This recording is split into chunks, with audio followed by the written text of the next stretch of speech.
Greetings, everyone! Your cartoonist pal Stan here with another episode of 50 Years in the Dungeon, the show that I started doing because 2024 is the 50th anniversary of the game Dungeons & Dragons, and, by connection, the entire hobby of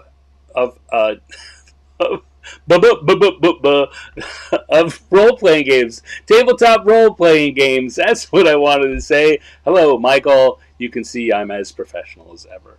Yes, and so every week I come on here and I invite some of the fine folks who have worked on D&D and many other games over the years on to have a conversation and talk about their experience as a gamer, as a professional, and looking back at this anniversary, this 50th anniversary, which we're now more than halfway through. In fact, we're getting close to 2/3 of the way through. What else do I want to say? Well, it's a lovely old day in the neighborhood. I have been working on, I'll talk about this a little bit later, I've been working on a 2025 calendar using the art from this show. And that's going to be crowd-funded in a short crowdfunding spurt in the end of the month. I just finished doing the layout this week. And I sent it off to the printer so I could get samples, which I'm very excited about. So keep your eyes open to that. People often will ask me how they can get copies of these drawings that I'm doing. And, one of the answers, which I usually wait till later in the show to share, is that you could join our free newsletter, 50yearsinthedungeon.substack.com. And if you are a member there, then you have the opportunity to buy art prints, signed prints of these pieces. It's not available anywhere else. I don't have a store other than that. But if you're a member of the newsletter, you can do that. And pretty soon you'll have the chance to buy this calendar. Exciting stuff. All right, so enough about that. Stop plugging yourself, Stan. What are you going to do on the show? Well, I'll tell you. Today on the show, I've got a friend of mine who I worked with at Wizards of the Coast. I've worked with off, just kind of in the freelancing world. And I worked with him at the new company that he is working at, which is a little old place called Monty Cook Games. And but it's not Monty Cook. Monty is going to be a guest in a couple of weeks. This is the current COO of Monty Cook Games, a game designer whose work I love, and who I got to work with when he was a business manager for D&D also, and it is Charles M. Ryan. And I'm going to bring him on because I am notoriously bad at doing these intros for my friends, and I like to bring them on so they can tell the real story. Hey, Charles! How's it going? Hi, Stan. How are you? I'm good. Thank you for agreeing to come on and have this conversation.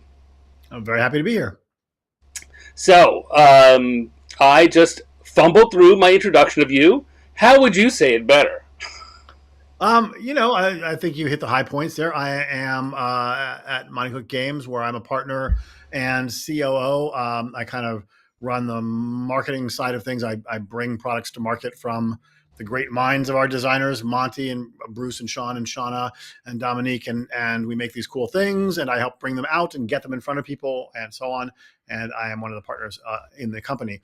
I've been doing that for 12 years, something like that. And, prior to that, I've been in the business for, 35 years, something like that, including time at WotC as the brand manager. Yep, as you said.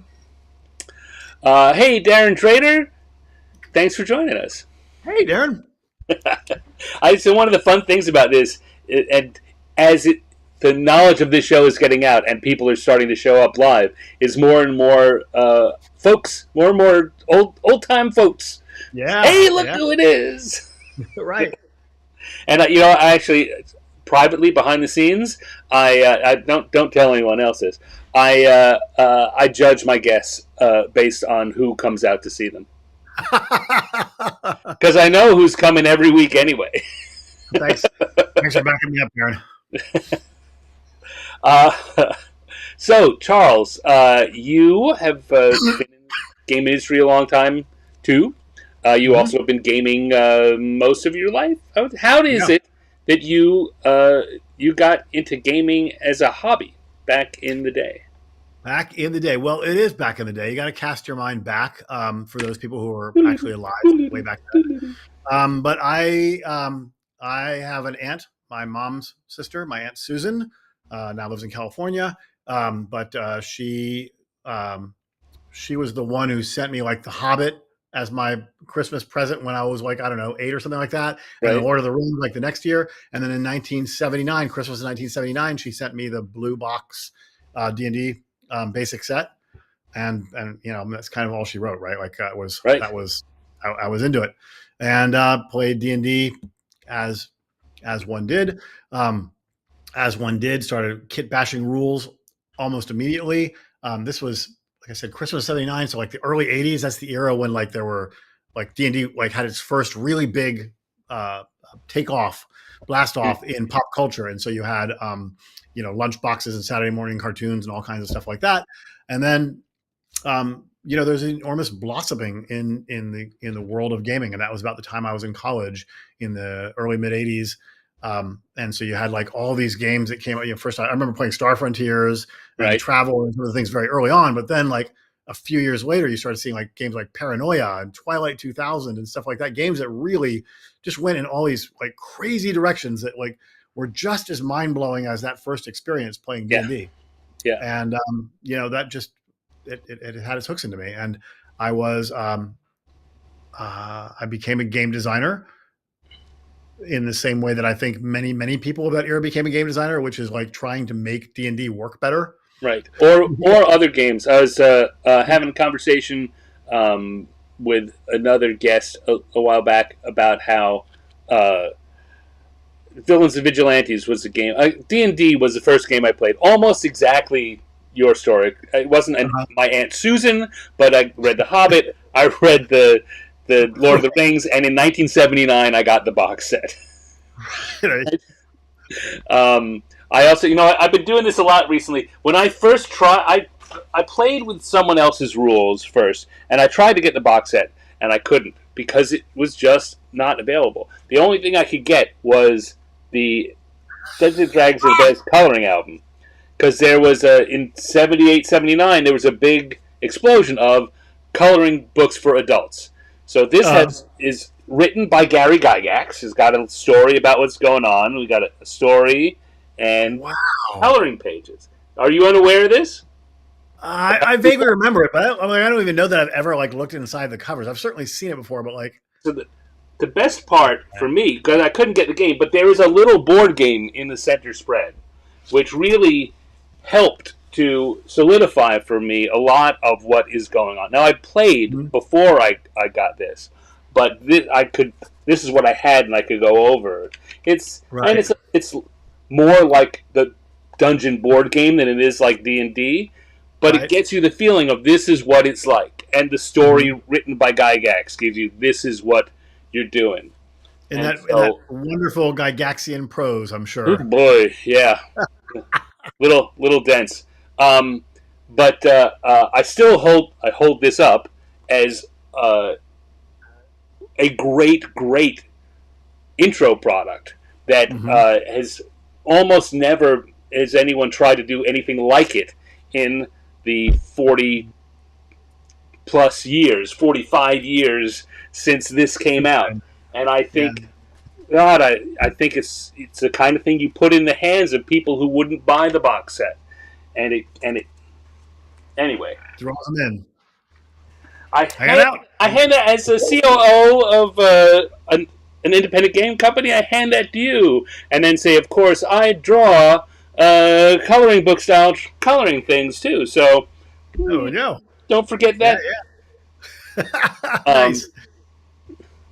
I'll tell you, one of the things I know I brought you on to talk about you, but since that came up, one of the things after I got laid off at Wizards, I got a lot of work doing stuff for the website, for the web team. Julia Martin, who I had on as a guest a few weeks ago, took advantage of the fact that I could just, I knew I came out of R&D and I had all these other things. And one of the things she had me do was hey, Steve Winter,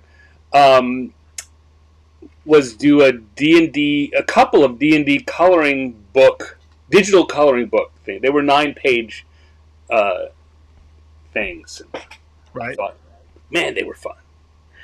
And I thought, let this catch on, and then we'll make a real product. And no one cared. So I was earlier before the show. We had you give me a little rundown on what the show was going to be like and what we were going to types of things we were going to talk about. So I said to Tammy, like, what's a good D&D story from the time at Wizards of the Coast? And Tammy said, well, you probably shouldn't tell the story about the time that Wizards of the Coast took away Stan and gave you a lunchbox. Because Wizards, of course, famous for their annual layoffs. Probably third most famous. Magic, D&D, then annual layoffs. That's what Watson's known for. After they let a batch of people go, but I was a survivor, and it was the batch where you left. They had a big meeting to boost everybody's morale and tell us how wonderful the rest of us were. And we got a lunchbox and a couple of other little branded trinkets. Little tin lunchbox with Wizards of the Coast logo. No one has ever said that way to me before. Took away Stan and gave me a lunchbox. Okay, well, right. Good to know. It's good to know your value. Well, there was also one of those little toys with a ball in it that went around too. So it will through the little maze. So maybe who else? Maybe that was JD. JD was a toy. I was a lunchbox, and JD was a toy.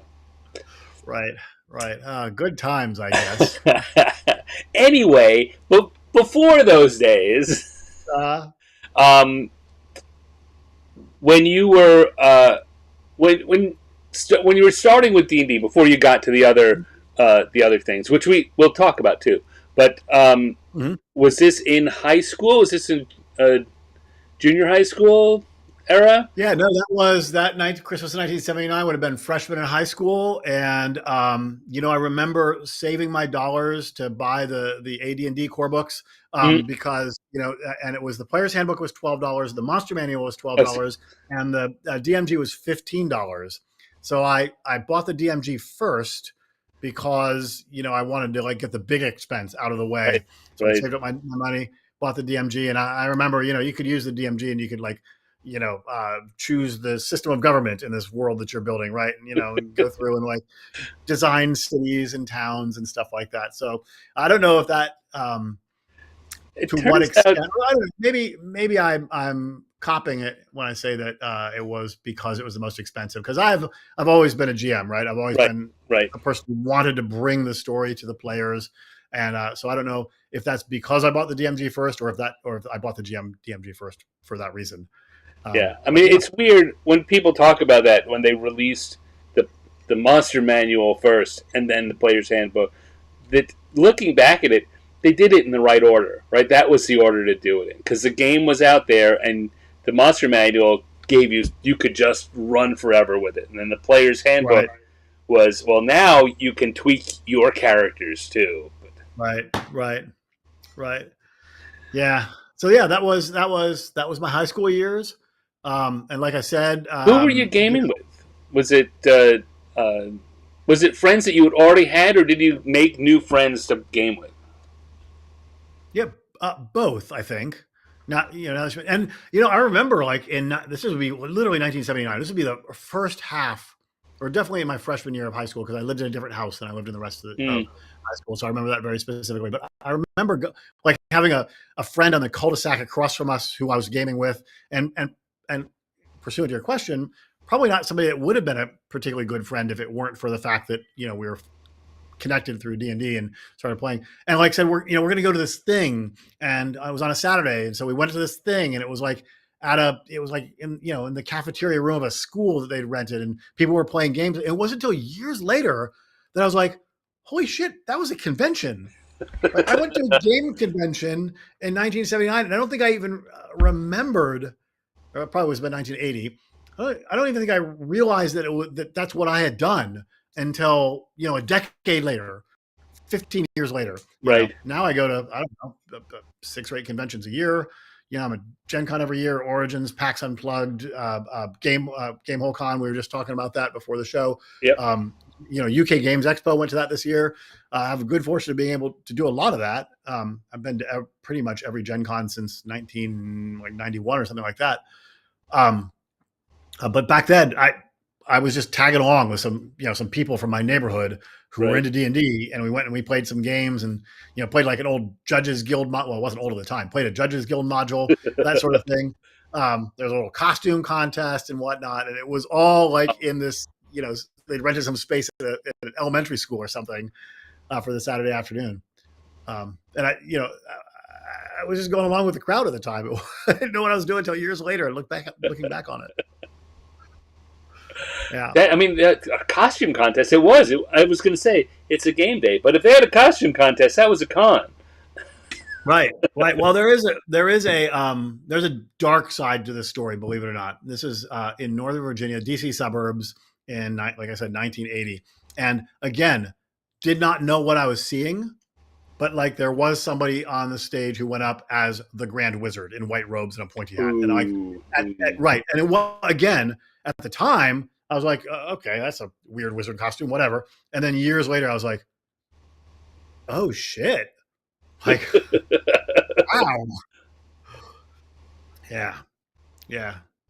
Man. So, well, yeah. So like I never had a pause, right? I went into college and formed a game group there and ran a campaign of homebrew stuff for, a couple of years at the first school that I went down to Virginia Tech for the rest of my career, and was playing different games. And that's again, I said that sort of blossoming era, right? Like I remember running and playing Paranoia. I remember running and playing Torg. Just all this huge range of great games. And that is in fact where Tammy and I met. Mm-hmm. Virginia Tech is one of those schools that there's a lot of game industry people that came out of there. Yeah. So when I my peripheral friend group, right, my group of people that I hung with, right, had people that were members of that group that had already left the school when I was there, right? Like, so like I'm buddies with this person, but they were buddies with the other person, but that person is now graduated. And so Greg Porter, who formed BTRC, Blacksburg Tactical Research Center, was a game designer, right? Like, and this is in the days before even desktop publishing, right? This is like I was on the cusp of desktop publishing. He was before that, so he was pioneering like designing games and getting them published in the sort of the old-fashioned way with like typesetting and stuff like physical that. Physical paste up, yeah. Yep, physical paste up, that sort of stuff. And it sort of created this legacy. There was a really good gaming club at the university, and between that and the peripheral people that were members of they were all connected as in any community, right? Like I'm gaming with so and so, and they're in their other gaming group, they're playing with the other person, and blah blah blah. But right. Shane Hensley, who founded Pinnacle Entertainment Group, was, we were in a gaming group together. Tammy and I, my wife, Tammy, who you know well, we met in Shane's basement playtesting before production and playtesting Deadlands, right? So like there was this very vibrant community there with lots of things going on in the world of gaming. Hey, Raven Laura, thank you for tuning in. All right, now that we have a pause, I'm going to pop over here, and I'm going to start doing my drawing. Today's subject is the what's it? Unreachable East, Unapproachable East. Unapproachable East. Forgotten Realms product from 2002. I'm remembering my cover art and the product properly. You are. That had to be 94 or something like that, 95, somewhere in that range.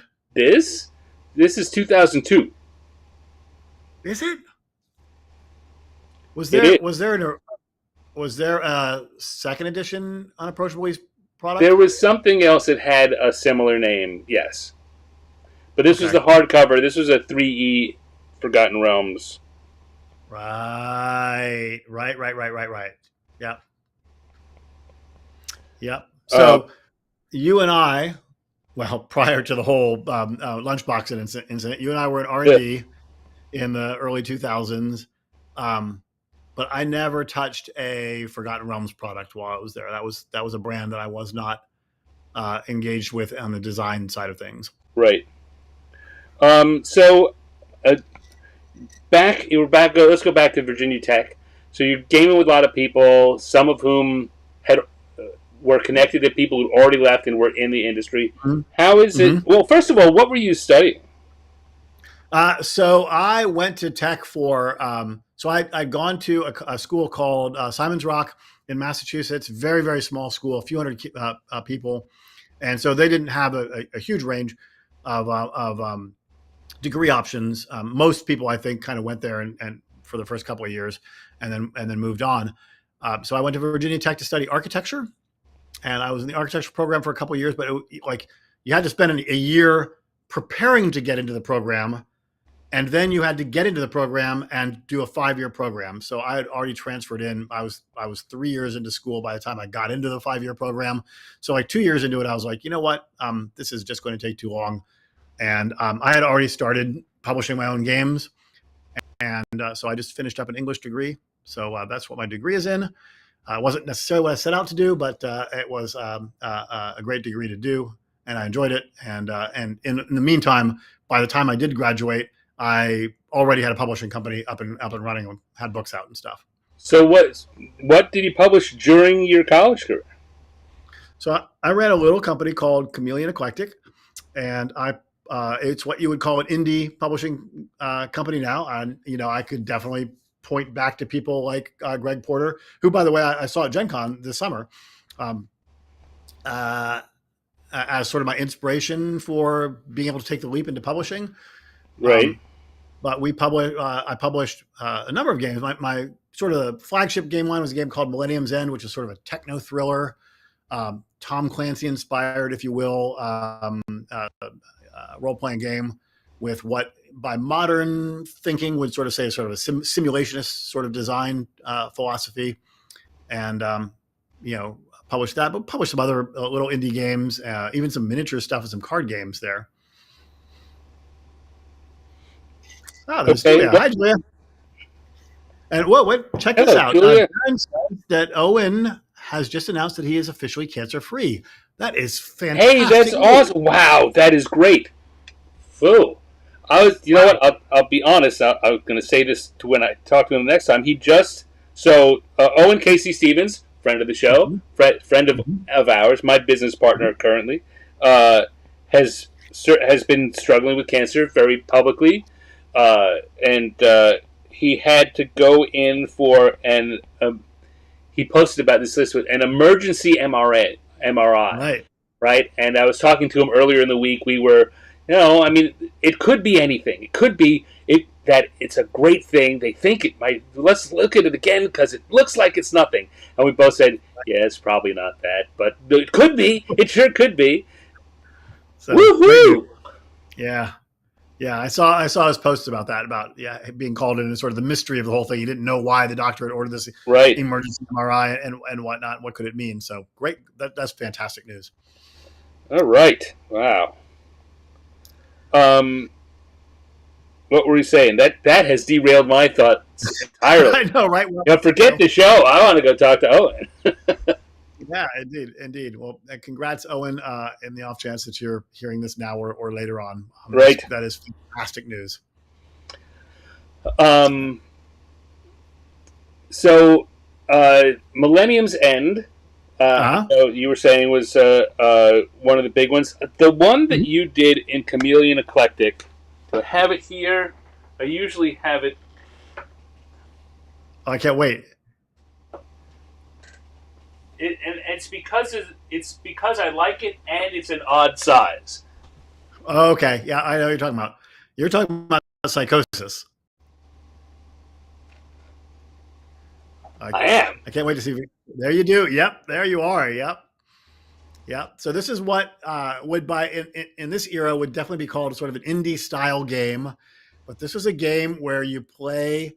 And there can be a variety of scenarios. The book contains the scenario. The whole game is that scenario. You play it once, and then you play different. But there were other books with other scenarios, and you don't know who you are, and you are constantly, like even changing settings, even changing Yeah. worlds as you figure out who you are and why it is that your brain is moving you into different settings and whatnot. And that particular one, um, Ship of Fools, spoiler alert. So, if you're going to go out and play this game, you might want to mute during this section.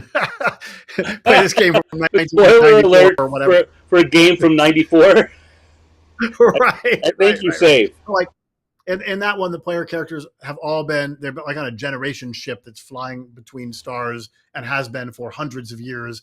And there's been a societal breakdown on the generation ship. And your character has been like woken up out of hypersleep to try and prepare the ship to actually arrive at its destination.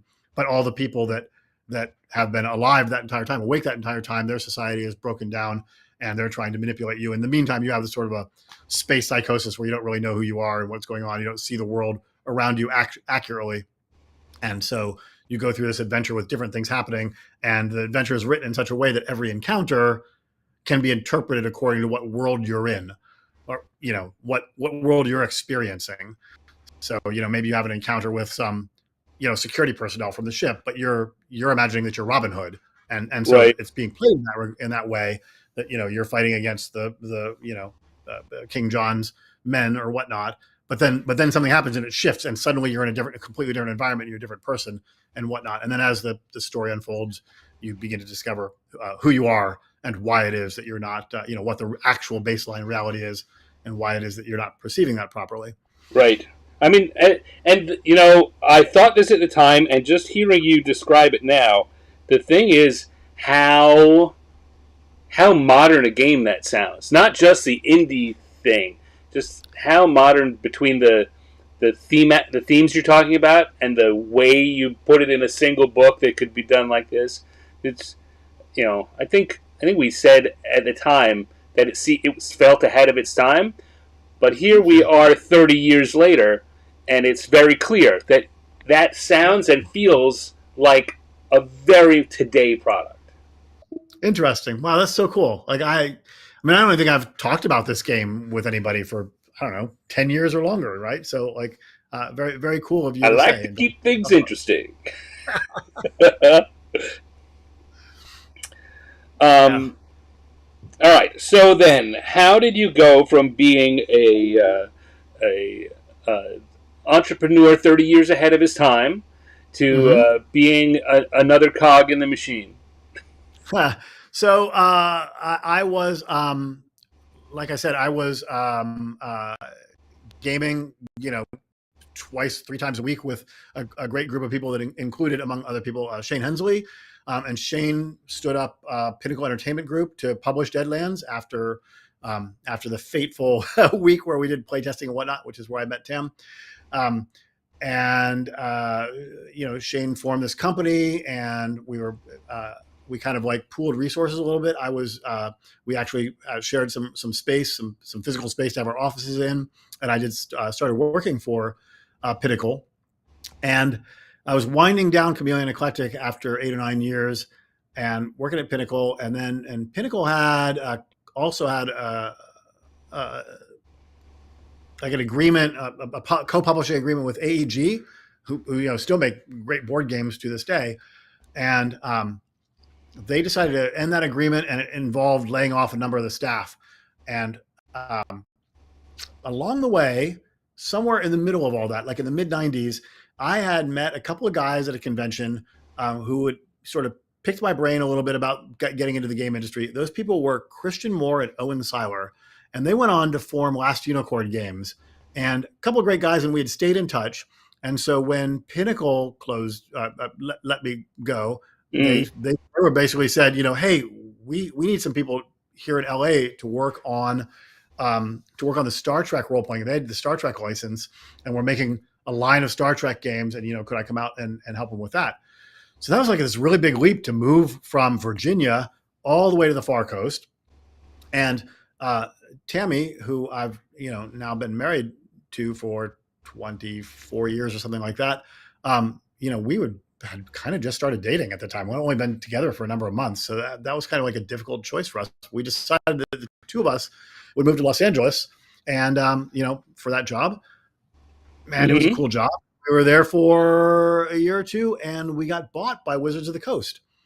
And so that was right at the cusp. Like we were literally bought by WotC like the same month. The deal closed and we became part of Wizards of the Coast like the same month that the third edition Player's Handbook came out.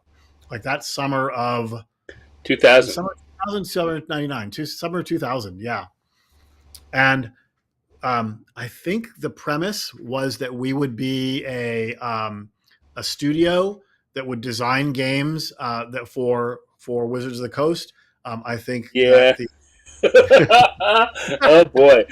you know I, where this is going, right? I can tell Right. you the Wizard side of that because I was on staff at the time. Tell us the Wizard side. So the plan had been to buy Last Unicorn and keep you open as Wizards of the Coast LA, but the big thought that probably Peter Adkison at the time when he was starting to arrange it was thinking was that Wizards had already started to get bogged down in that we're a big company and there's overhead that's associated with it, and all the quick moving stuff that they used to be able to do wasn't being allowed to happen, couldn't happen. So the idea was that Last Unicorn would be the office, but they would be remote, and they'd keep functioning like that, and they could be the quick strike team. And cool. Of course, forces within Wizards, which was at the time a very it was broken down into little fiefdoms. There was a lot of department infighting, and the departments didn't want to let that happen. And Peter was in the process of setting up the Hasbro buyout too. That was happening then, so he certainly got things rolling and passed it along. There are a lot of stories from that era of Peter starting things and then handing it off to someone who didn't like Peter's vision, and so the whole thing shifted. I mean, he put them in charge; they took charge, but his intentions were not followed through. Right. Well, I mean, a complication to that one, of course, is the fact that when we were bought, we had the Star Trek license. We had a Deep Space Nine game, an original series game, the Star Trek Next Generation game. We had the Dune license, and we were just putting out the Dune game and all this stuff. And then as soon as WotC bought us, we lost all those licenses. And it was kind of crazy because we had actually we had this great relationship with Paramount, in particular with one contact at Paramount who was our person who handled all the approvals and stuff like that. That was also a big thing. Yeah. No, go ahead. And then whatever you have, I'll have something to add to it. Okay. So we went to, was it Gen Con that summer or Origins that summer? I don't remember. I think it was Gen Con. And we were at Gen Con, and literally we had games. So this is very shortly after the deal had closed.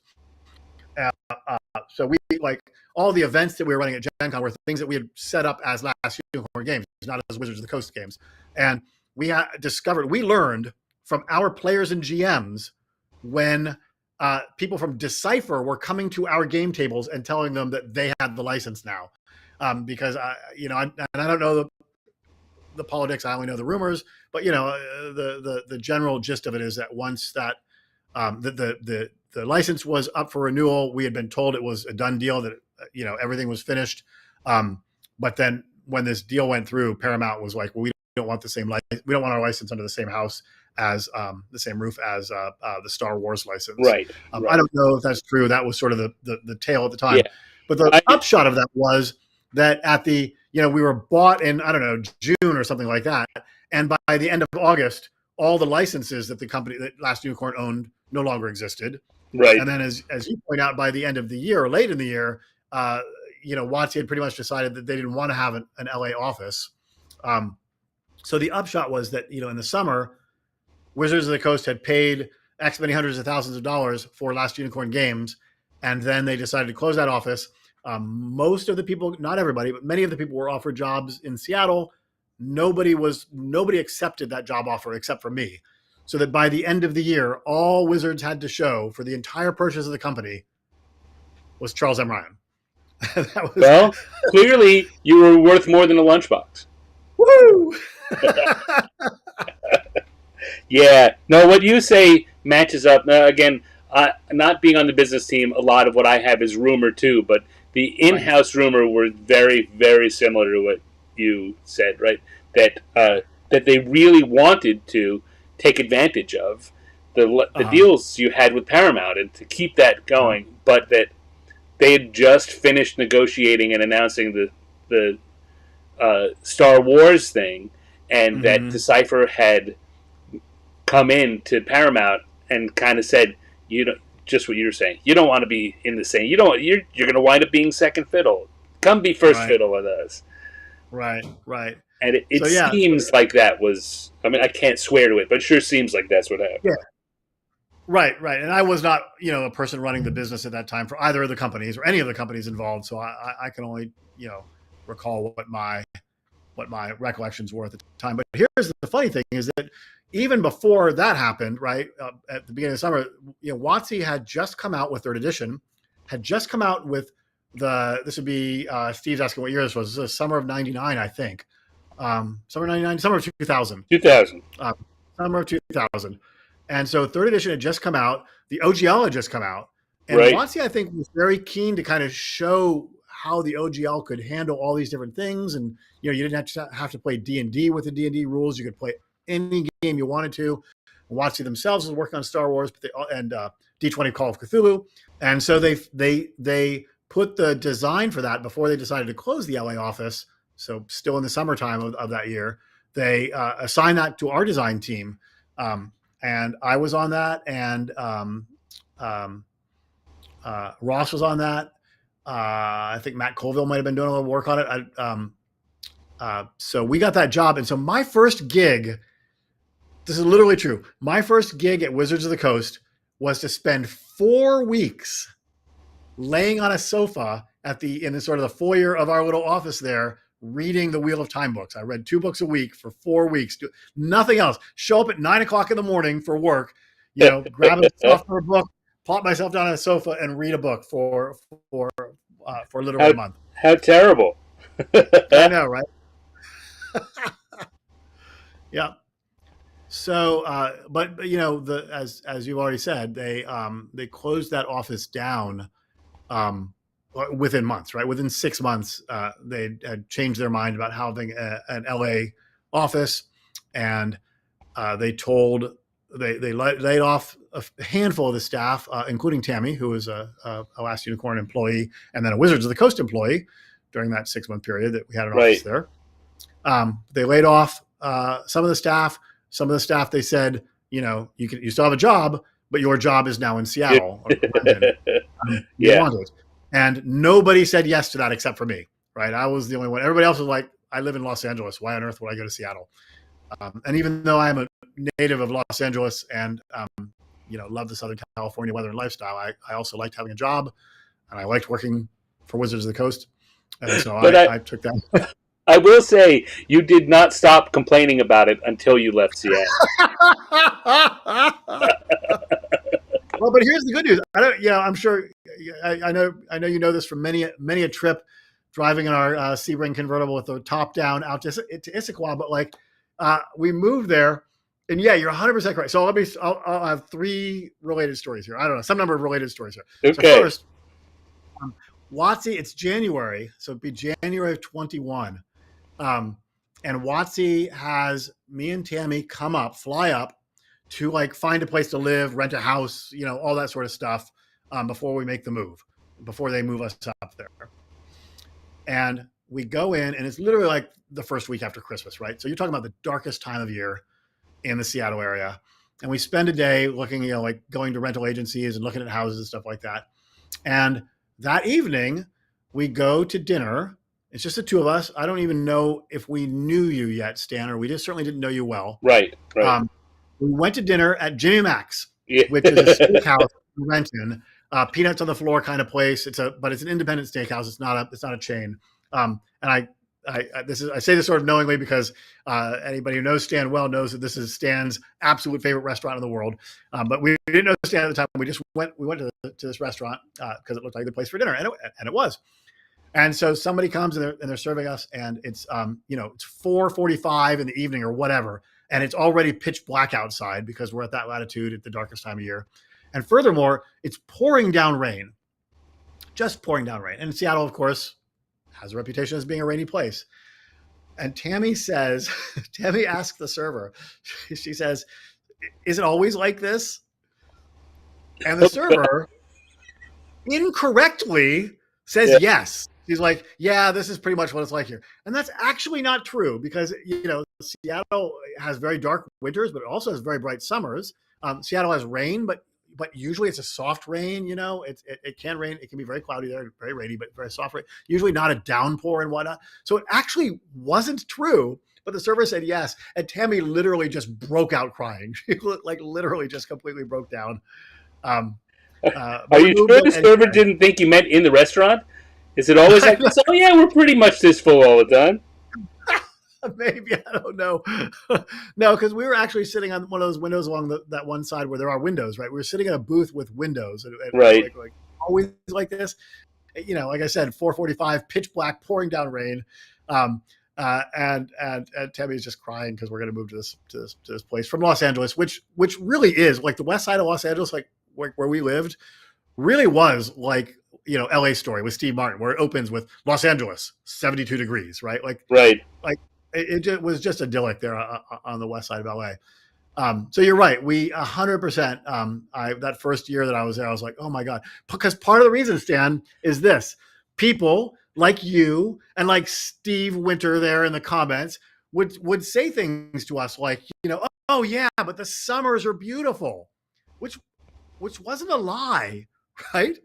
But right. It's July 10th, and you're like, or it's like late June, and you're like, well, like when does that happen? Because right now it's 48 degrees and raining. Right. And well, the summer doesn't start until after the 4th of July.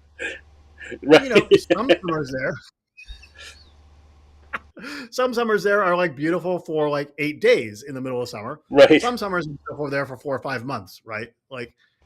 It's not a lie that the summers are beautiful, but sometimes you ended up waiting a very, very long time. Summers are not always. Summers don't go by the calendar. Summer starts when it wants. Yeah, that's right. I mean, I remember some years there where we would be going up for lunch at Fat Burger in Issaquah in May, and it would be like 80 degrees and beautiful and whatnot. And I also remember like my daughter Olivia. I remember her first birthday out on our deck. Her birthday's on the 7th of October, right? And having a beautiful birthday out on the deck, right? Some years those summers were literally like 5 months long and beautiful. And you were talking about having Monty on next week, right? Like the summer that Tammy was pregnant with Monty, we had this incredible heat wave. And summer when Tammy was pregnant with who? Oh, what did I say? Olivia. You said Monty. She's not. Oh, sorry. No. Well, speaking of Monty, the summer that Tammy was pregnant with Olivia, we had this incredible heat wave. And as you know, the houses in Seattle often don't have air conditioning, right? Because the summers are just not that extreme. Right. And our house had no AC. And I went up that summer into our attic and installed these attic fans to blow the hot air out and stuff like that. But it just wasn't enough. It was just boiling. And so we spent a number of nights sleeping on the floor at Monty's house because Monty had air conditioning. And, poor Tammy was carrying around pregnant. A whole extra person's worth of body heat with her. Man. All right. So that is the second story, like you said, about how, I did, it's possible I was a bit vociferous about my opinions about the weather there that first spring. But then. So the thing I remember, and you told this well after the first spring, was how when you were driving up from LA and you passed the point where along the road there was a sign that said. Yep. There's a sign on the I-5 coming up from the south where you pass a sign that says, "You are now closer to the North Pole than you are to the equator." And that was my moment of breaking down in tears. Yeah, I don't know. That's somewhere in like southern Washington or northern Oregon or something like that. It's nuts. No human should live closer to the North Pole than they do the equator.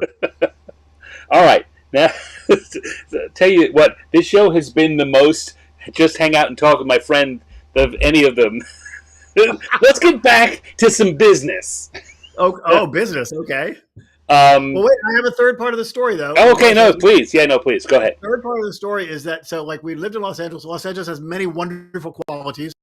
The air quality is actually not too bad these days, but it used to be terrible. The traffic is not a wonderful quality, but the climate is wonderful, and also Los Angeles is a hamburger town, right? Like Chicago's pizza or whatever, and New York's pizza as well, and like various cities have various things. Los Angeles is the home of the hamburger, and there is a hamburger stand on every freaking corner that is better than that place in your hometown that everybody thinks is the best hamburger on earth, right? And it was literally 2 months after we moved to Seattle that we heard on the radio. I think it was Ed Stark had heard it and told me about it, that Fat Burger was opening its first restaurant in this, up in the Right. Pacific Northwest. And Fat Burger was a chain in Seattle and Los Angeles that makes fantastic burgers. And you and I and Tammy and sometimes a big crowd of people, Monty, Chris Perkins, other people. We used to go drive up to Issaquah to hit that Fat Burger, on a weekly basis, Yeah, and that was something that helped save my sanity as a Los Angeles transplant into the Seattle climb in that first year. man. I miss going. Well, I miss you guys, but I miss going to Fat Burger with you guys. Yeah, that was a lot of fun. That was a lot of fun. Yeah. All right. So you came on. You were paid to sit and read some books for a while. Yeah. You did some work on the Wheel of Time role Mm-hmm. playing, and you got in as a designer. And then Right. after a bit, you segued. How is it that you segued over onto the business team? So, here's the thing. Like I'd run my publishing company for, I don't know, 8 or 9 years, right? And when you run a little indie company with one or two employees or zero employees, like you're constantly putting on different hats, throughout the entire process. You're always doing different things. And at Last Unicorn, I'd been doing mostly production management, graphic design, laying out books, getting books off to press, that sort of thing. So Watsy at first when they bought Last Unicorn, wanted to put me on the art department. But I Right. said, "Oh, I actually have more experience in design and writing, editing, that sort of stuff." So they agreed. I didn't know Bill super well, but I'd known Bill Slavisek for a number of years. So Bill, who was running R&D at that time, RPG R&D, vouched for me to come over onto the design side of things. And so I came in as an editor, was my title. That's what was on my business card. But back then there was so much overlap, right? Like I did design work on Wheel of Time. I did design work on D20 Modern. I did little bits and pieces for Call of Cthulhu D20. Ultimately, I did some stuff on Star Wars and even a little bit for D&D and whatnot. While I was also getting editing assignments here and there. Development was kind of part of editing at that point. So again, I was doing a lot of different things. But over the years that followed, the jobs became more formalized, right? They introduced development as its own thing, and editors stopped doing development. They said, well, designers only design, and editors aren't going to do any design work, so we're going to separate that out, right? So by 3 years later, the designers were just like, an editor's job was literally just edit the words. You didn't have Right. anything to do with game design. You were never going to be given a design assignment. You weren't expected to handle any of the development process or have an opinion about the rules. Your job was just the words. And that's a fine job, but like I had done years in my career of doing all these different interesting things, and I was frankly getting kind of bored, right? Right. I was kind of like I shared a cube um with Andy. Like we had a double cube, Andy Collins. Andy. Andy Collins. Yep. And I'd go into work in the mornings and I'd do my editing and I'd pretty much be done with my daily allotment of words to edit by noon. And I'd read the newspaper and I'd, go look at Homestar Runner on a Tuesday or whatever.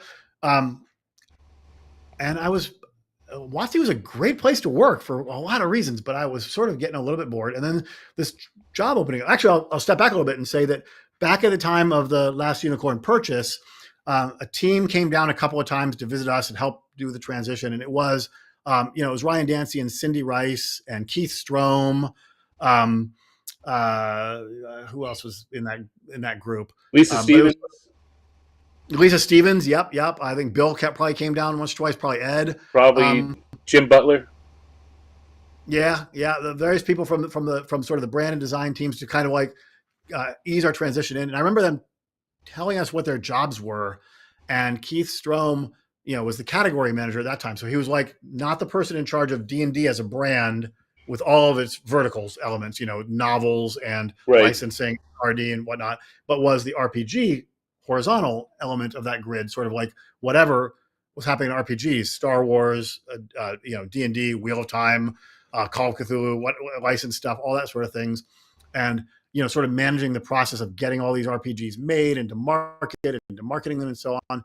And I was like, I remember him telling us about his job, and I was like, man, I want your job. Like that's cool. What a neat thing to be doing.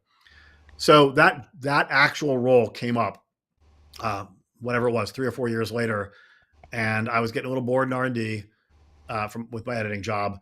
And so, I applied for it and I got it because I had, some business experience running my own company and the various roles I had at other businesses. So I got that job, and almost immediately, right around the time I got the job, they restructured things in brand and brought brand management and category management into the same thing. So even though I applied for category manager, which is like across all RPGs, which I basically retained those responsibilities, actually became the brand manager for all of the D&D brand. So working closely with miniatures and with novels and with licensing and all that sort of stuff. And so that's where I went until I, like you a few years before, was a victim of the famed WotC axe. And The axe comes down eventually. the axe comes for everyone at Wizards of the Coast. Yep. Um, But I love that aspect of the job. And let's circle back around to Keith Strom, right?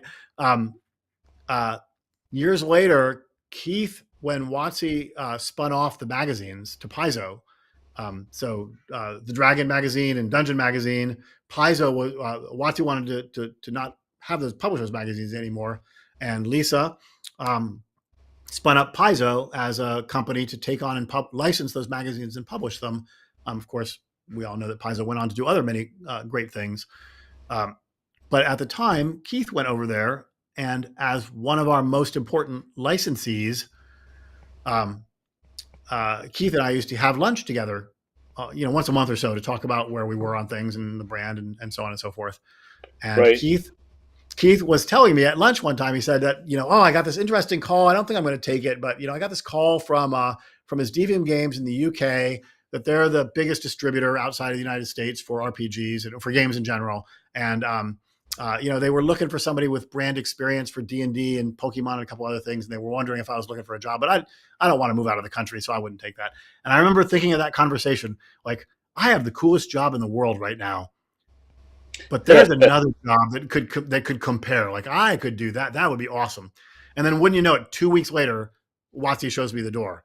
And it so happens that I knew the guys from Deviant for years and years and years. They just distributed my stuff back when I was running my own company. Alex Green and Dan Steele, the guy who founded and owned Deviant, I knew them. So I gave him a call and said, you guys still looking for somebody? Okay. And they were. And, then I went and lived in England for 4 years, doing marketing for D&D and Pokemon and a whole bunch of about a zillion other brands, or a lot of board game brands in the UK. Crazy. Yeah, wild. So I guess you could say that, like, Keith Strom, like, sort of bookended my WotC career there, and certainly in terms of like influence on the business side. Yeah.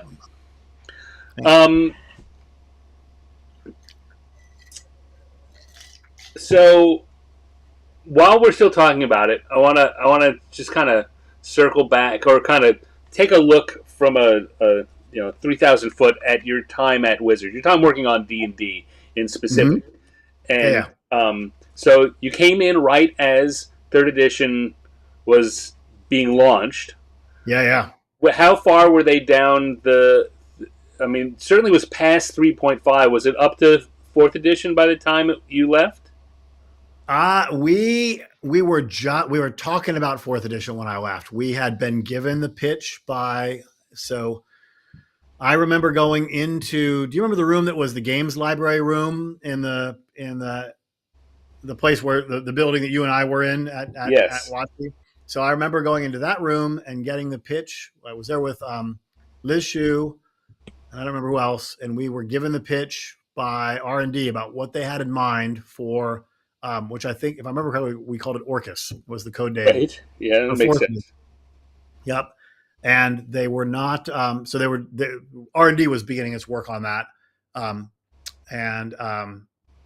it was still 3.5 when I left. Fourth edition was still about probably 18 months or a year, 2 years away at that point. And that would have been right before we moved to the new building, which I was. And so now they're in a third building, I guess, which seems really weird to me. But of course, it was it was 20 years ago that I. Well, now, so that was when they just moved across the street? Yeah. So we got the pitch Okay. for Orcus for what R&D wanted to do with it in the original building, the one that you and I were in. Then we moved across the street while it was still which also is not the original building, but it's our original building. Yeah. Yeah. And then we moved across the street into the big glass sort of flash cube building. Right. And that was about 6 months before I left the company. And then my understanding is that they recently, like in the last year, moved away from that. Which yes, well, they kind of 18 years ago that we moved. I know. Julia Martin says yes, it was Orcus. Orcus was what? Yep. There we go. Yep. So yeah, I was running the brand in the 3.5 era essentially. 3.5 had just come out when I moved over to brand, and that was. And here's the thing: we're in the 50th anniversary now, which is amazing. Right. That was the 30th anniversary that we were celebrating when I was the brand manager, and so we did a whole bunch of big stuff, big PR push, and all this cool stuff. A big party at Gen Con, like a big street party. All this fun stuff for the 30th anniversary. And here's an interesting little thing. I started gaming, as we were talking at the beginning of the show, in 1979, the very last days of 1979, into 1980. And, like I was saying in that story earlier, I had friends that I met through gaming and whatnot. But I was the newcomer, right? Like they had been playing D&D forever, like at least 6 months or a year, right? And that mentality stuck with me. And I was actually the brand manager in 2004 when I realized I'm not a newbie. It sunk in that I was not new to it. It's hard. It's hard to stop thinking like. It is hard to stop thinking that. And now you look back at that, and that was the 30th anniversary, and now it's the 50th anniversary. I was the brand manager almost in the middle of D&D's life. I think of it as late in D&D's existence, right? Right. D&D existed for decades, and then I was the brand manager, and then a few years have passed, right? No. Again, I mean this hasn't aired yet, but I just recorded the show with Monty yesterday, and I was talking to him about the fact that because of this show, because of doing these drawings, it struck me that third edition straddles exactly the 50-year point. So that everything that happened from there is the second half of D&D. Right? Exactly. It's kind of mind blowing, isn't it? Yeah. Wow. All right. So that's looking good, by the way. The sketch is looking good. Oh, thank you. And there's a lot more going on here. I knew I was going to have to pick and choose, but there's a lot going on here. Yeah. I don't think I'm doing any inking today. Before the show, I asked if you were going to do the Todd Lockwood piece that we did for the 30th anniversary. You're like, well, that's a very busy piece. There's a lot going on. It'd be hard, right? But this piece is not exactly simple. No, but think about how much more complicated the Lockwood piece is. Yeah, for sure. All right. So I'm trying to decide what I want to do here, because we're hitting an hour here. As always happens, an hour has flown by, and I want to be smart with our time. Let me put this aside, and let's take a minute. You're working on a project right now that we want to give some time to talk about. You, cool. Besides being a great game designer and business manager. You're also a quite accomplished author. Well, thank you. I don't know if I go that far, but sure, yeah, absolutely. I will say that having read your stuff, that this Okay. is maybe you have not had as a lot of pieces out on the market, though you've had a fair Few, number. yeah. But you are currently crowdfunding a Hmm. a novel of your own. Hmm. And I actually have some questions because I'm not sure how it's related to the previous one. Okay. But did you have some stuff you wanted to show for that? Yeah, I could show you, give people a quick look at that. This is I got to figure out how to do the screen share thing here. Do do do do. Do. This is it. I don't know why there's white bars across the screen. Let's see. Ooh, All right, that's weird. so that should be there. And if I hit this button here, it'll come up. All right. Yeah, but except that I'm getting there. We go. There we go. Yeah, that's a crowdfunding campaign. So I wrote a novel. Gosh, I wrote it like 12 years ago, Say and it's 10 years or more ago. yeah, yep, yep. It was literally when I was right before I joined forces with Monty and Shauna at Monty Cook Games, and so it was going to be not. There was going to be a couple other novels to make a full story. No, that's wrong. That novel is fully self-contained. There was more to the story I wanted to tell, and yeah, years have gone by, and it turns out like 10 years later, I'm like, oh, I've written couple tens of thousands of words, but I've never finished that second one. So BackerKit's doing this thing called Booktopia, where it's a campaign where lots and lots of novels are being crowdfunded, and I was invited to take part. And I thought, you know what? It's a terrible time for me to go back and write this sequel. But for 12 years, it's always been a terrible time. There's never going to be a great time. So let's get this thing written. Like I've written probably 40% of it. So I'm crowdfunding a print edition and an audiobook and some minor revisions to the original novel and the second novel as well. And that will also get a print version and an audiobook. So yeah, that's currently ongoing. So the first book was called The Mason of New Orleans. Mm-hmm. Uh, Yes. so, what? Tell us a little bit about what kind of book it is. What are we? So It's would I be not a tipping my D&D book. hand? Would It's I not. be? Yeah. Would I be tipping my hand too much to say that the story actually originates from an RPG game that I ran below those many years ago? I had a fantastic gaming group when I lived in England. Tammy played in my group. Kate Evans, Dan Lay, Dave Thompson were my players, and we played a third edition mashup of Ars Magica set in the Middle Ages, and had an enormous amount of fun playing that for 4 years. And I spun out of that an idea for a novel. Some of the conflicts, right? It's not the exact story that was there, but some of the conflicts that were in that. But I wanted a way to explore that 12th century environment in a more relatable way. And there was so much serendipity in this book. So many things came together really, really well. But one of them was I was like, what if it was a modern character who ended up in the 12th century? And then like once I started thinking about that, it worked super duper well. So that wasn't actually the actual game campaign that I was running at the time. But this is a story about a guy who wakes up or comes to, if you will, in 1198, 97, and is in an area of Europe that he would later understand to be what is now Belgium, so northwestern Europe, surrounded by people that he doesn't know, and he doesn't have anything. He doesn't have any clothes, doesn't have any objects, doesn't have any friends, doesn't speak the language, doesn't have anything.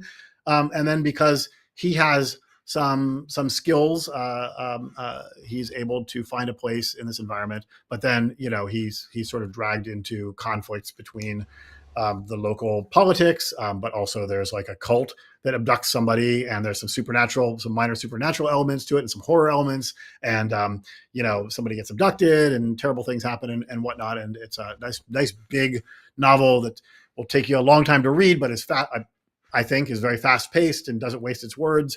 And it comes to a surprising ending with lots of plot twists and characters you love spending time with, and what I hope is a wonderful tour of what it might be like to experience the 12th century, the things that are very different about it, and the things that are surprisingly relatable. And so turning that into an audiobook, which wasn't really a big thing back 12 years ago, but is a very big thing now. Yeah. Getting a print version of it out, which I'm really looking forward to. and funding the sequel, which continues the story, because while the story does come to a conclusion, it doesn't really take him back to his own time or help him understand even why he's there, which, maybe there's reasons. Right.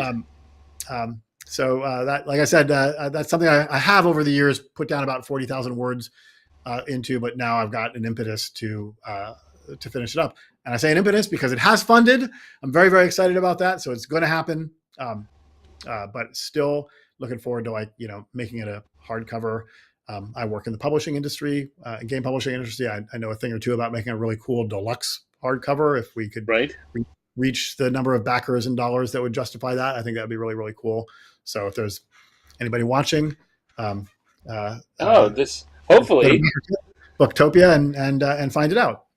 So I guess the thing was, we were trying to come up with an easy URL for me to put on the screen, and there just wasn't one. But I've got one. I'm going to link in the show notes, so people can find it there. But if they just look up, maybe Booktopia and Charles M. Ryan, this will probably come up, or The Basin of New Orleans, which was the name of the first book, and it's just a little easier to remember than the Angel of Ecbatana. Ecbatana. See, I can't even say it. Well, in case you're curious, Ecbatana is an ancient city of pre-biblical times in the Middle East. So we're going far back. I don't know that Martin's going back there, but someone's going. Yeah, there's reasons. All right. And Steve Winter says that he loved the first book and he's looking forward to the second. So there, you can use that as a blurb. Thank you, Steve. I very much appreciate that. Thank you. Yeah, Steve was one of my alpha readers way back in the day. Helped me get that book out to a finished state. So are you, how long do you think, so you got about 40,000 words written, and this, of course, is first draft. How long do you figure it's likely to be? How long was Mason of New Orleans? So Mason of New Orleans was 170,000 words. Woo, boy. Yeah, it's a nice thick one. I've already laid out the print version, and it's 458 pages. But 450 pages packed with action. Can't put it down. Right. I mean, you know what? These days, that's not that big, right? You think about what's going on. That's a novel. Yeah, that's right. I mean, I don't know. Do you think maybe you should write a little more? Maybe. So, I suspect this will be similar. Maybe not quite as big, but before I do that, I'm doing some revisions to the first book and giving it some more of a deluxe treatment. So, and then getting that print version done, working on the audiobook, getting that done and whatnot. So that'll be happening this year, and then hope to be finished with the writing the second book into early next year, and then of course it goes through its process of becoming a finished product. Right. So the second book would deliver. The first book is actually exists. You can buy it on Amazon right now, or you can go to the campaign and back the campaign. And then when we do the pledge manager, I'll send you the first book as part of the campaign in its current state, and then again in its upgraded state. And then well, that sounds like the best deal to me. Indeed, 100%. So how long is this? I see 15 days left. So when is that? Today is the 11th, so it's the 26th or 27th. So you got until about the end of the month to get in on this. For those of you who are watching this not live, look it up. Charles M. Ryan, Mason of New Orleans, Booktopia. Put that in your search engine, and it'll bring you. If you do crowdfunding in general, I'm sure BackerKit, right? BackerKit does crowdfunding. Yeah. We, on my day job at MCG, we're backing some Old Gods of Appalachia stuff right now on a campaign going on there as well. That's obviously a campaign of a much different scale, a couple orders of magnitude larger in terms of its scale. Right. So if BackerKit, right, go to BackerKit, and Booktopia is a big thing on BackerKit right now. And there's actually, I don't know, 59 books or something like that. And a lot of them are really good. Like, check it out. There's lots of cool stuff. If you like to read, go check out Booktopia in general. And then, of course, check out the Mason of New Orleans. Tell them Stan sent you. That's right. Tell them Stan sent you. All right. Yeah, I'm very excited about that. Thank you. Flick back here again for a second, just to say that this is all I'm going to be drawing for today. Take a look at it. This is the. I will finish this, of course, as I always do, and when I do, those of you who are subscribed to our free newsletter, 50 years in the dungeon.substack.com, that number again, will be the first people to see it. The newsletter gets it. It's a free newsletter. There are, of course, paid versions, but I don't push those. I just make them available in case people really want to. The free one is where you go. All the best stuff is in the free version. The exclusive stuff is in the... But the best stuff is free. Yes, 50 years in the dungeon.substack.com, and expect me to say that again in about 15 minutes. So we have very quickly covered your wide-ranging career here, and of course could keep going on, but in kindness, as I said in our before, in kindness to you and to people who are trying to get anything done in their life other than sit and look at the computer, I'd like to move on to the last question I like to bring up, which is, Okay. since this show is based on the fact that it is the 50th anniversary of D&D, and that means tabletop role playing too. The longer the show goes on, the more I'm actually leaning into that second half. Because not that I don't love D&D. I mean, clearly doing all, gonna have 50 drawings of it. I do, but the tie between them is so close that and Wizards of the Coast, you've got corporate entities that are going to promote that this is the 50th anniversary of D&D, and I think it's worth just kind of reminding the people this hobby is also, I mean, to me it's split that it's 50 years old already, and it's only 50. This has only been around. It's only existed for 50 years. Right. But you're 100% right that this is the 50th anniversary of D&D. It's the 50th anniversary of the entire hobby and everything that's in it. Yeah. Everything that has grown out of fantasy role playing or role playing games, because as you said, a lot of license things have been pulled in too that maybe existed longer. Can I tell one more story? You can tell a couple. Okay. All right. So we were at so this is the early days. When was this? This was 2004-ish, right? And there was actually, no, it was 2000. It was literally the summer that we were bought, that the first D&D movie came out. Yeah. Remember that movie? Right? It also has come up in several conversations. Right. So, and like I said, this is when we were bought. So we're in Los Angeles, and Tammy got some assignments from probably from Julia. Now that we mentioned it, from the web team to go and do some stories about the movie to celebrate the launch of this movie that was made, and sort of the backstory of this movie. And there are people probably who have already told the story, perhaps on your show here, who are better qualified to tell it. But the backstory is that the rights to Dungeons and Dragons as a media property, or as a movie, for the movie rights, had been sold. Not licensed, sold outright. So Wizards of the Coast did not own the rights to make a movie, had no control over the making of a movie. So this movie was made, and it had this gigantic budget of $40 million, and had Jeremy Irons in it and all the rest of the stuff. And it was less than a critical and financial success. So I'm in Brand in 2004 or whatnot, and those rights had then passed from that owner to Silver Pictures, right?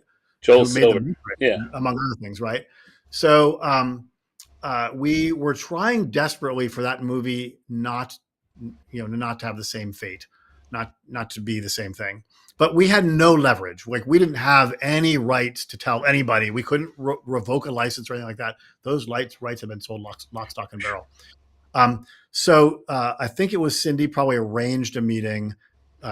Cindy Rice got a meeting, made the meeting happen, got me and so Ed Stark and I got on an airplane. We flew down and we actually went to met with Joel Silver in his office to talk about this movie and say, like, basically sort of plead our case that, like, we can help. Like, we know this property and we know its fans, and if you're willing to to let us help you, we can make this movie be better. And then I came back and I had to report up to my chain of command, like what our situation was with that movie. And I said, this was literally written in my report. I read, our goal is a 20% reduction in suckage. And then the movie came out, and I was able to later follow that up with a report and say, I believe we met our goal. Yeah. Right? That is as much as I was able to say, right? Yeah, that contract was so bad, and that was a historically bad contract. I mean, to your point, it's not that they sold the rights; like Wizards still owned it, but they sold access to those rights, right. and with no ability to revoke it. It was all the contract had been written such that if the people who had those rights it was spelled out very clearly. If they did A, B, C, and D, they maintained those rights in perpetuity, as long as they kept going. A, B, C, D, A, B, C, D, and there are a lot of. I think this has been in a couple of books and certainly interviews about how when Peter bought TSR, he wanted to get those rights back, and he had the Courtney Solomon, the guy that owned them, come up, and he decided he was going to try and play hardball with them and say, "Look, we got money, we got lawyers, just we don't want to mess with you. We just let it get out of the way. We'll give do this. We'll make something." And Courtney, who had arranged for the contract, his father or his uncle was a Hollywood lawyer who had written the contract that every producer wants, but usually no one will sign. And the folks in Lake Geneva just signed it. And so I don't know for sure what happened. Rumor is that Peter, maybe not Peter directly, but the company went to Courtney and tried to act tough. Courtney didn't take it and just kind of said, "You know what? Forget you." And the contract was so well written that he, again, A, B, C, D, just keep doing it over and over. Right. Yeah, and I have zero insight, none whatsoever, about how the rights came back or the control of that came back to Hasbro to produce the movie that we saw in the past year. That was, a thoroughly enjoyable and much more on brand production. But at the time when I was at Brand, like we were, our hands were so tied, right? We could literally just, the best we could do was go hat in hand and say, "Look, if you let us help you, we will help you make the movie better." And we had a marginal success, and we were able to reduce the suckage by 20%, which was a win. Ka-ching. Yeah, I wonder. When I was talking to you before that we started doing this about my plans for after I get all 50 years for this, and I start kind of spreading out the topics for this show into broader areas. A lot of them will still fit into things that are D&D related, certainly, for all the reasons of how big it is in my career and the people I know. But man, it would be interesting to see if I could get Cindy Rice to come on, maybe with some other folks to talk about things like the movie. I know she probably wouldn't want to. Again, I try and keep this as positive as possible, but that movie is epically bad, and we all know it, right? And there are, the fact that it happened and it got that much money spent on it is great.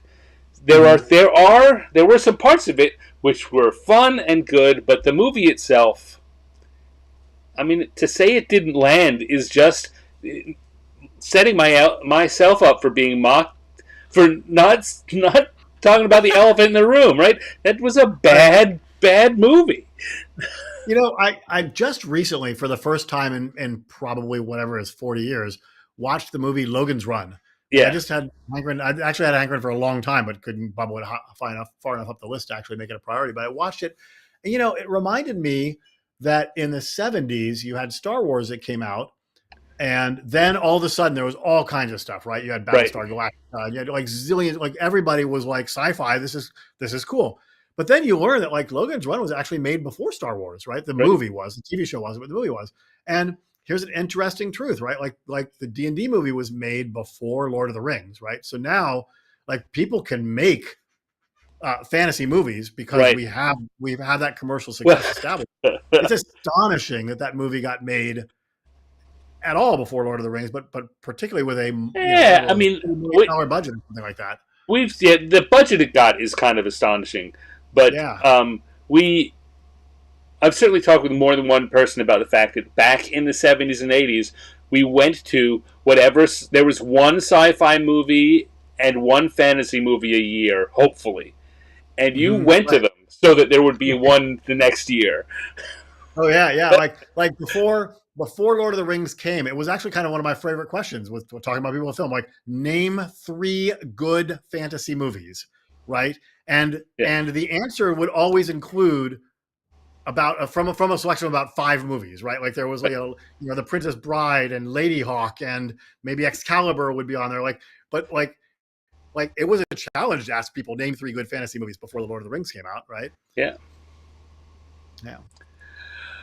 All right. So, getting back to role playing though, and Uh-huh.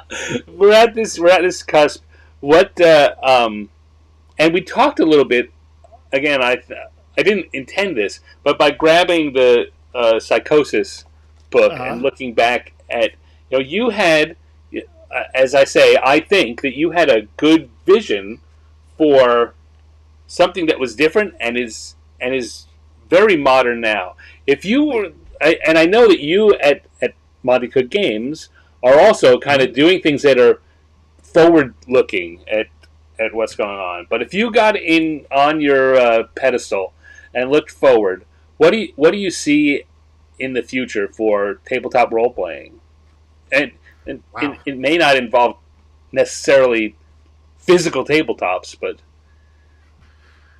Wow, that's a really, really interesting question. And I thank you try. for asking a tougher question there. So I obviously, as you sort of indicate, like, right, like playing online, playing on, virtual tabletops, is a big part of where the future of gaming is. But I don't think it's where the future of gaming is, because ultimately RPGs are a social activity and we like doing them in person. Certainly COVID, and our experience of all of us being forced to go online introduced a lot of people to that format, and there will forever be a larger bump of people playing online. Um, but at the end of the day, I don't know. It's been 50 years, right? When we've been doing all these we've explored so many different genres, so many different styles of play. Um, there's so much stuff out there, and I think we will keep exploring. And I think we'll keep looking for innovation. Um, Boy, I hate to sound like a candidate on a debate stage. Try, No, trying to find a you sound much better than at least one of them. well, that kind of goes without saying, right? Hopefully. Um, yeah. So we do a game. Not to turn this into a shill session, we do a game called No Thank You Evil, right? And that's a game you play with your kids who are, as young as 5. And I think that's a really unique. It came out 6 or 8 years ago. It's still a big seller for us, but I think it's in a unique space because, in 1983, Right. there weren't any adult D&D players that were trying to teach their kids that, right? Because we were all 18 or 22 or what have you. Um, but now this has become a multi-generational hobby and pursuit. And we find that games are, when I was the brand manager, right, we would go to particularly an event like, say, Winter Fantasy that's very D&D focused. And it was one of the things I would do on every event like that is I would walk the floor and I would count the women that were playing, right? Because up until that stage, D&D was played by white guys, right? That was it. And now gaming, D&D, You say that, and I feel like there's a half-hour conversation I want to have about that with you right now. Sure, right? Like there's you could definitely dig into that, right? But like, look what's happened in the last decade or so. Let me just say that as maybe a prelude to what this conversation could be. I don't think that's true. I think that's true about convention gaming. That people playing, that there were a lot more women playing, but they weren't. We hadn't captured them as part of the hobby, the professional hobby. I don't know what you want to call it. Right. Hobby when my culture. Gaming group, when my gaming group started, my freshman year in college, I had a female friend was in that gaming group, and I never played a role playing game until I had a group in England that was like sort of like my little side group that was almost like a poker night group of guys. I never played a game once within a gaming group that it wasn't mixed, right? Yeah. But it was still. How did you meet your wife? And I met my exactly right. So your point is very well taken. But I will still say that you could make it was very much dominated culturally by white guys, and maybe that's why they didn't have as big a footprint in places like conventions or whatnot. But I mean, in contrast, look at where we are now at how inviting this hobby is. How many people come at it from so many different perspectives and so many different places. It's so diverse and wonderful. And again, like the obvious things are gender, color, sexual orientation, gender identity, all those sorts of things. But also, again, age too, right? Like you've got 5-year-olds playing and you've got 60-year-olds playing, or God, I should even be more diverse than that because I'm just about to turn 60. You've got 70 and 80-year-olds playing, right? So I think that's a big part of the future of this hobby and a wondrous part of the future of this hobby. I agree. As someone who has written a game for 6-year-olds and their parents, yes, and another game for 8-year-old, mostly girls, to play without anyone but other 8-year-old girls, I agree with you. Yes. And as a 60-year-old man. And Stan, I was literally just because we moved our offices over to a warehouse about a year ago, and we still had some things in our house because we worked from home for so long. And I was recently just going through a box of stuff that got moved over there and hadn't been put away yet, and pulled out 2 copies of the Pokemon role-playing game that I had specifically in my collection as we were designing No Thank You Evil. Because of the experience you brought to that to that design space. Yep. All right, Charles. As much as I want this to go on and on, I'm going to say, let's wrap it up here. And I've been saying this to a lot of people, but let's get you back on again. If not during this 50s run, the 50th anniversary run, as I say, I'm committing to letting the show go beyond that. We can talk about any one of these sections.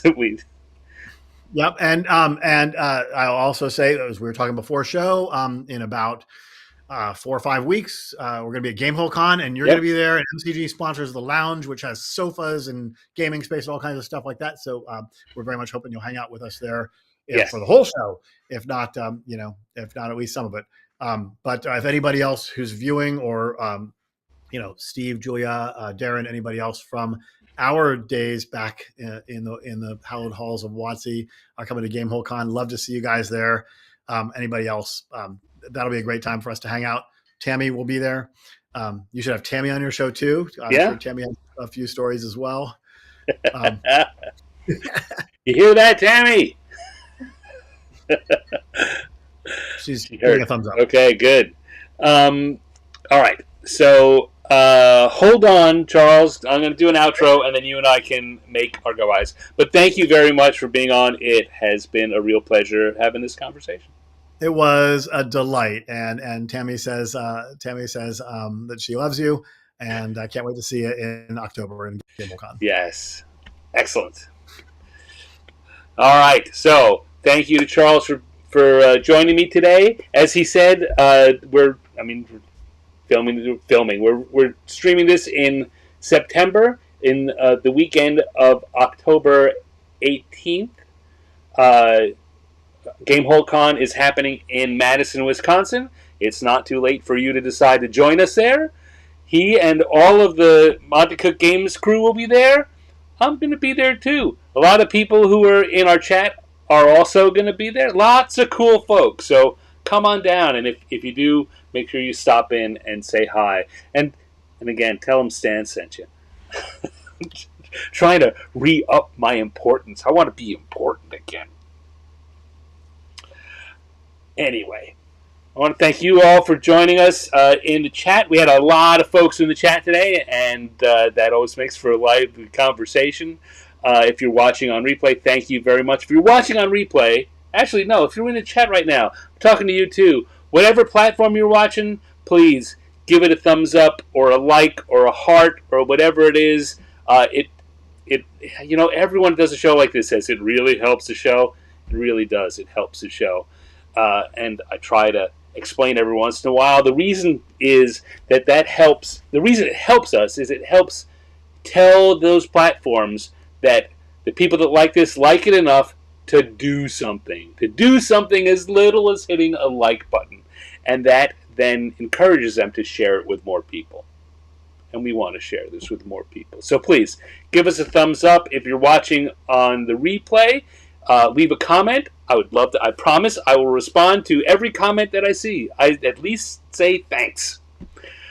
Next week, I believe next week I've got a pre-recorded show. So we're not going to be live, but it's going to be a pre-recorded show with Peter Atkinson, the founder of Wizards of the Coast and the current majority owner of Gen Con. And it was a fun conversation, so come on back. I will probably be in the live chat while that's airing. So I'll get your view of all this. In the meanwhile, one more time, let's go to the 50 Years in the Dungeon.substack.com, our free newsletter. Please sign up for that. I would greatly, greatly appreciate that. And as I said at the very beginning of the show, sometime soon I'm going to have the details for a crowdfunding project of my own to do a calendar, 2025 calendar, featuring the art from this show. So keep your eyes peeled for that. Check the show notes to find Charles's link to Charles's crowdfunding for his novels. Please go check those out. I read the first one also. Terrific book.